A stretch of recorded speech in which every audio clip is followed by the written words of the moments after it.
कोहली का विकेट हो या शेयर मार्केट, फटाक 30 सेकंड में खबर। डाउनलोड कीजिए तक ऐप। रिपेयर हो सकता है, नहीं हो सकता है। 2017 में मैं आया, 2018 तक तो ठीक था, 18 के बाद से डिकम्पोज होने लगा। तो एनबीसीसी हमसे क्यों चीटिंग कर रही है? हमने अपना हार्ड अर्न मनी 1 करोड़ रुपया अपने फ्लैट के दिया है। पहले वो हम कॉमन मैन के लिए एक सॉल्यूशन दें, फिर एनबीसीसी से अलग से बात करें। चिंटल का जो ये हादसा हुआ उससे पहले और अब क्या ऐसा डिफरेंस हो गया कि मतलब पहले हमारी यमराज से डायरेक्ट बातचीत थी कि आप हमें लेने नहीं आओगे, और अब एकदम से यमराज हमसे दूर चले गई। है कि स्टेट गवर्नमेंट और एनबीसीसी ने किसी तरह से उन लोगों को अपने कलूजन में लेकर के यहाँ से अपनी जमीन वापस लेने के लिए ये हथकंडे अपनाए हैं कि सेक्टर 109 में हुए हादसे के बाद जिस तकरीबन 25 से 30 ऐसी सोसाइटियां हैं जो लगातार जिला प्रशासन से ये मांग कर रही हैं, ये गुहार लगा रही हैं कि उनकी बिल्डिंग की हालत भी जर्जर है। ऐसी एक सोसाइटी में हम इस वक्त मौजूद हूँ। सेक्टर 37D का इलाका है, एनबीसीसी की ग्रीन व्यू अपार्टमेंट का इलाका है, जिसके 2 टावर को जिला प्रशासन ने जर्जर घोषित किया है, खतरनाक श्रेणी में शामिल किया है। इस मुद्दे पर बातचीत करने के लिए हमारे साथ यहाँ के जो रेजिडेंट्स हैं ये मौजूद हैं, इनसे जानने की कोशिश करेंगे और तस्वीरें दिखाएंगे आपको कि कितनी खतरनाक तस्वीरें हैं। सर, 2021 के अंदर दिल्ली आईआई की टीम ने इन 2 टावर्स को खतरनाक श्रेणी में रखा था, क्या कहेंगे? और ये भी कहा था कि 1 महीने के अंदर इन तमाम परिवारों को यहाँ से शिफ्ट किया जाए। खतरनाक हो सकता है यहाँ पर रहना। क्या कुछ कहेंगे इस पूरे मामले को लेकर आप? इसमें खतरनाक तो है। दिल्ली आईआईटी ने रिपोर्ट क्या दिया, एनबीसीसी ने हाइड कर दिया। हम लोग को डिटेल रिपोर्ट सबमिट नहीं किया। रिपोर्ट में ये लिख दिया है कि रिपेयर कर लीजिए रेट्रोफिटिंग से। फिर उसके बाद से दोबारा रिपोर्ट दे दिया कि नहीं, ये अनसेफ है, रिपेयर नहीं हो सकता है। भाई, रिपेयर हो सकता है, नहीं हो सकता है। 2017 में मैं आया, 2018 तक तो ठीक था, 18 के बाद से डिकम्पोज होने लगा। तो एनबीसीसी हमसे क्यों चीटिंग कर रही है? हमने अपना हार्ड अर्न मनी 1 करोड़ रुपया अपने फ्लैट के दिया है और 2012 से दे रहा हूँ। तो 2012 से और 2022 में खड़ा हूँ। बिल्डिंग कोलैप्स होने वाली है। गवर्नमेंट बोलती है, डीसी मैंने नेशनल डिजास्टर मैनेजमेंट का 15 दिन में खाली कर दीजिए। आप बताइए, इसमें 1 करोड़ लगा के बिना पैसे दिए हुए, बिना कुछ दिए हुए, हम 15 दिन में कहाँ जाके बैठ जाएं? और आप जो बिल्डिंग की हालत देख रहे हैं, आप खुद फोटो खींच लीजिए। Beams are sagging due to bending movement. इसका बीच का सेंटर दब गया है। ये किसी भी समय में कोलैप्स हो सकता है और इसको एनबीसीसी ने कोई कोविडेंस नहीं दिया है। हम लोगों ने 2018 से सैकड़ों चिट्ठी मिनिस्ट्री को, प्राइम मिनिस्टर को, सीएम को, डीसी को लिखा। अचानक से डीसी साहब भगवान बन के आ गए और डिसाइड कर दिया 15 दिन में खाली कर दो। 15 दिन में मैं कहाँ घर खोजूँ? आज आपको इस सोसाइटी में आदमी नहीं नजर आ रहा, इसलिए सब लोग घर खोजने गए हैं। व्हाट टू डू, क्या करें? मुख्यमंत्री खट्टर आज गुड़गांव में मौजूद हैं, तमाम 17-18 आरडब्ल्यूएस से मिले हैं। क्या लगता है कि आपकी समस्याओं को सुनने में देरी की जा रही है? कब तक आपकी समस्याएं सुनी जाएंगी? देखिए, ऐसा है कि जो हम एनबीसीसी ग्रीन व्यू की बात कर रहे हैं, तो यहाँ पर जो भी समस्या है, सबसे पहले अगर मैं सेफ्टी से रिलेटेड बात करूँ तो मेरे यहाँ फायर फाइटिंग सिस्टम जो है 2 साल से बंद पड़ा हुआ है। एमसीडी के जो फायर सेफ्टी ऑफिसर्स हैं उन्होंने खुद विजिट किया था और इसको जो है एक चालान इशू किया हुआ, लेकिन अभी तक कोई काम नहीं हुआ। इसी तरह से इलेक्ट्रिक सब स्टेशन में पानी भर जाता है, हमने जो है अथॉरिटीज़ को बताया था, उस पर भी कोई एक्शन नहीं हुआ, अभी वो भी पेंडिंग है। जहाँ तक स्ट्रक्चर की बात है, स्ट्रक्चर का भी मुद्दा हमने उठाया था और हम मिनिस्ट्री तक गए थे, हमने उनसे बात की। उसके बाद ही ये डिसाइड हुआ कि इसकी स्ट्रक्चरल ऑडिट होगी, चाहे आईआईटी से कराएंगे या एनआईटी से कराएंगे। उसके बाद जिला उपायुक्त कह रहे हैं कि हम पुनर्वास के इंतजाम कर रहे हैं वहाँ जो परेशान लोग हैं उनके लिए। देखिए, आपने पूछा कि खट्टर जी आए हैं, मेरी यही विनती है कि अगर वो सुन रहे हैं मुझे, तो पहले वो हम कॉमन मैन के लिए एक सॉल्यूशन दें, फिर एनबीसीसी से अलग से बात करें।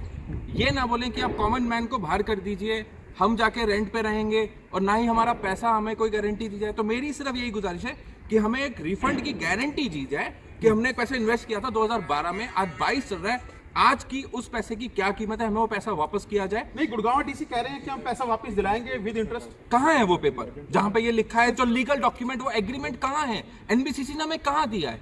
पैसा दिलाएंगे। उन्होंने पेपर पे ऑर्डर दिया है कि 15 दिन में छोड़ दीजिए, पेपर पे कहीं ऑर्डर नहीं दिया है कि ये पैसा हमारे पास आएगा। वो लीगल एग्रीमेंट हमारे पास नहीं है। अब हम आज छोड़ जाएंगे, कल को कोई लीगल एग्रीमेंट नहीं है और हमारे को कोई ऐसा वो नहीं एश्योरेंस दिया जाएगा, तो हम तो ना, हमारे पास ना घर रहा और हम रेंट पे भी चले गए। अच्छा, एक बड़ा सवाल ये भी है कि सेक्टर 109 में जो हादसा हुआ है, आपको लगता है कि उसके बाद ये जगह है, अगर नहीं ये हादसा होता तो आप लोगों के कोई सुध-बुध लेने वाला कोई था नहीं? उपायुक्त महोदय से मैं पूछना चाहता हूँ, चिंटल का जो ये हादसा हुआ उससे पहले और अब क्या ऐसा डिफरेंस हो गया कि मतलब पहले हमारी यमराज से डायरेक्ट बातचीत थी कि आप हमें लेने नहीं आओगे, और अब एकदम से यमराज हमसे दूर चले गए?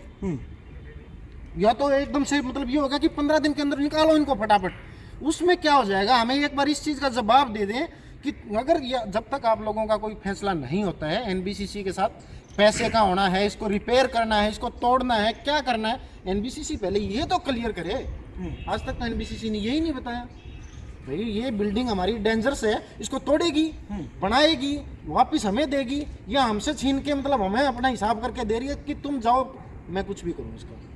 कुछ तो बताए। क्या कहना चाहेंगे सर सरकार से आप? सरकार मुख्यमंत्री खट्टर मौजूद है गुड़गांव में आज। हाँ, मैं तो सर यही कहूँगा जो अभी आपको बताई गई थी, जब इतनी कमियां होते हुए भी उन्होंने उसके ऊपर ध्यान नहीं दिया, तो अभी हम कैसे विश्वास कर लें एनबीसीसी के कि ये हमें रिफंड देंगे? जो हमारी डिमांड है कि रिफंड करें, हमारे को घर से निकाला जा रहा है कि पहले आप निकलो। डीसी ने भी यही आदेश कर दिया, एनबीसीसी को सिर्फ ये बोल दिया कि आप इनको रिफंड के लिए भी कंसीडर कीजिए, लेकिन कोई एश्योरेंस नहीं है। हम इतना स्ट्रेस में हैं, जैसे सर के ऊपर तलवार लटक रही है, बेघर हो गए, चले जाएंगे और हमारे कोई एश्योरेंस नहीं है कि रिफ़ंड मिलेगा। हमारी डिमांड यही है जो अभी इन्होंने बताया कि हमारे को पूरा रिफ़ंड करें और सीडी के पैसे दें, इंटीरियर के पैसे दें, प्लस मेंटेन एगोनी के पैसे दें और हमारे को दें। हमने तो सीएमडी को भी साफ बोला था कि अगर आप दो दोगे हम 15 दिन के अंदर निकल जाएंगे। अब हमारे को निकाल दिया, 15 दिन का टाइम दिया, आप निकलो, 1 महीना दे दिया NBCC. So there is a collision between NBCC and the administration कि वो हमारी तो बात नहीं सुन रहे और आपस में मिलके डिसीजन कर रहे हैं। अच्छा, आप क्या मानते हैं कि जो बिल्डर का लक्ष्य है, बिल्डर ने बड़ी जो लापरवाही की है, उसके खिलाफ एफआईआर दर्ज कहीं करने की बात नहीं की जा रही? बिल्कुल सही है। हमने तो डीसी को कहा था कि एफआईआर क्यों नहीं दर्ज कर रहे हैं, उन्होंने पूरा उस बात को नेग्लेक्ट कर दिया। उन्होंने चिंतन में जहाँ पे एपिसोड हो गया वहाँ पे तो एफआईआर की बात करी। एनबीसीसी के जो सीएमडी है वो एक्चुअली उस दिन उस हॉल में सीएमडी को अपने साथ में लेकर के बैठे हुए थे पोडियम पे, ठीक है। तो बेसिकली अगर उन्होंने अपने साथ में बिठा रखा था तो ऑब्वियसली बात है उनके खिलाफ तो बात करेंगे नहीं। हम तो उनके सामने जो है कुर्सी टेबल पे बैठे हुए थे, ठीक है। तो हमें पूरा ये है कि स्टेट गवर्नमेंट और एनबीसीसी ने किसी तरह से उन लोगों को अपने कलूजन में लेकर के यहाँ से अपनी जमीन वापस लेने के लिए ये हथकंडे अपनाए हैं कि ये जमीन जो है आज की तारीख में किसी भाई ने बताया 800 करोड़ की है, ठीक है। उस पैसे को वसूलने के लिए जबरदस्ती हम सब लोगों को 150 परिवारों को यहाँ से बाहर भगाया जा रहा है। नहीं तो 150 बुजुर्ग हैं, महिलाएं हैं, बच्चे हैं, एकदम से शिफ्ट करना। सुनिए, वो तो एक अलग बात है। मैं हूँ इंजीनियर, मिलिट्री इंजीनियर सर्विस में मेरी सर्विस 40 साल की है, चीफ इंजीनियर होकर रिटायर हुआ। अब मैं बताना चाहता हूँ कि इन लोगों ने क्या किया है। आईआईटी की फरवरी की रिपोर्ट आई थी, बिल्कुल करीब सही थी इन्हीं प्रोफेसर्स की, और 7 महीने बाद उन्होंने अपना रंग बदल दिया। पहली रिपोर्ट में ये जो आपको दिख रहा है सब, ये डिस्कस नहीं है, ये उन्होंने छीला है, क्योंकि इसके बाद इनकी प्लानिंग ये है कि जहाँ तक ये कंक्रीट देख रहे हैं आप, इसको थोड़ा सा और काटेंगे और इसके ऊपर फिर से मैं तो माइक्रो कर देंगे। This is the only repair which is required outside, क्योंकि आउटसाइड में जो करोजन हुआ है वो carbon dioxide, oxygen and water की वजह से हुआ। इसकी रिपेयर का कैसे होगी रिपेयर, वो नमूना आप उधर देख लीजिए फर्स्ट बिल्डिंग में, काइंडली डू सी इट। तो सारा पेरिफेरल जो आपको गंदा सा दिख रहा है वो सब का सब बाकायदा रिपेयर्ड हो सकता है बढ़िया। और ये जो बिल्डिंग आप देख रहे हैं, ये इन्होंने रिपेयर शुरू की थी 6 महीने पहले और बंद कर दी। ये इनकी सेंस ऑफ रिस्पॉन्सिबिलिटी है, जिसकी वजह से हमको निकालने की कोशिश कर रहे हैं। ऐसा अंदर के फ्लैट्स का कंसर्न, इन्होंने एक नई चीज़ देखी अभी हाल में कि जो सरिये हैं, स्लैब के सरिये में करोजन आ गया। नेविल की किताब है कंक्रीट टेक्नोलॉजी बाइबल है, उसमें बहुत अच्छी तरह करोजन डिस्कस है।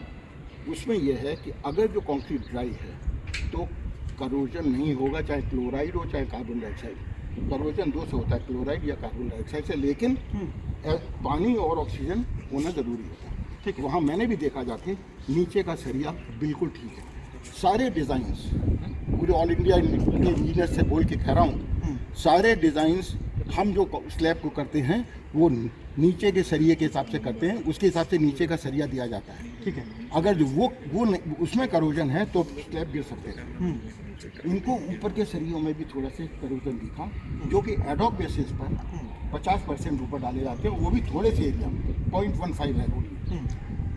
ये घबरा गए, इन्हें समझ नहीं आया, मुझे तो समझ आ गया कि जब स्लैब पड़ा था तब क्योरिंग हुई थी 7 दिन की 8 दिन की। किस पानी से? क्लोराइड से। वो क्लोराइड कितने नीचे घुसा, वो ऊपर का सरिया से 2 इंच के अंदर है, वो उसमें घुस गया, उसने करोजन कर दिया। ठीक है। और नीचे नहीं गया, तो स्लैब भी नहीं है। इसकी बेसिस पे इन्होंने कहा कि हम तो सारे बिल्डिंग को तोड़ देंगे। अपनी नई रिपोर्ट में भाई साहब लिखते हैं कि सारी बिल्डिंग गिर रही है, सारी बिल्डिंग तोड़ दो, अटेम्प्ट करिए, आप लोग पहले भगा दीजिए। फिजिबिलिटी के लिए भी आप इनको खाली, फिजिबिलिटी के लिए भी खाली कीजिए, रिपेयर तो बात की अलग है। इनमें ये तहजीब नहीं है उस रिपोर्ट में कि क्या सारी बिल्डिंगें एक साथ तोड़ी जाएंगी हैं? आप एक बिल्डिंग को बनाइए, हमको हमारी बिल्डिंग कर दीजिए जैसे ही। ठीक है सर, इतना तो आप आना चुके हैं ना। आप